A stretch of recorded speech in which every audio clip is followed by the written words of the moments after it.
ഇതിനകത്ത് വേറൊരു പ്രശ്നമുണ്ട്. മേ ബി ഇതിനകത്തൊരു സർക്യൂട്ട് ഉണ്ടാവാം, അതിൻ്റെ പ്രശ്നമാവാം.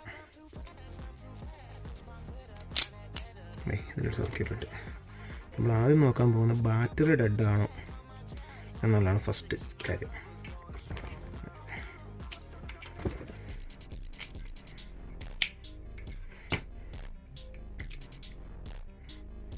ഓക്കെ, നമുക്ക് ആദ്യം ഇവിടെ നോക്കാം. ഇത് പ്ലസ് മൈനസ് നമുക്ക് മനസ്സിലായി. അത് ഞാൻ പറഞ്ഞില്ല 4 ബാറ്ററി, ഇത് സീരീസാണ്. അപ്പോൾ ഇവിടുന്ന് ഇതൊന്ന് ഇങ്ങനെ, ഇവിടുന്ന് 2, ഇവിടുന്ന് ഇങ്ങനെ 3, ഇങ്ങനെ 4. അപ്പോൾ നമ്മളിവിടെ സ്റ്റാർട്ട് ചെയ്തു. ഫസ്റ്റ് ബാറ്ററിയുടെ സെൻറ്ററിൽ നിന്നാണ് ഈ ലൈൻ എടുത്തിരുന്നത്. ആ ബാറ്ററി 3.6 വോൾട്ട് ഉണ്ട്. അടുത്ത ബാറ്ററിയുടെ ഇവിടെ 3.6 വോൾട്ട് ഉണ്ട്. അപ്പോൾ ഈ ബാറ്ററി നല്ലതാണ് കേട്ടോ, ബാറ്ററിക്ക് ഒരു പ്രശ്നമില്ല, പൊളി ബാറ്ററിയാണ്. അടുത്തത്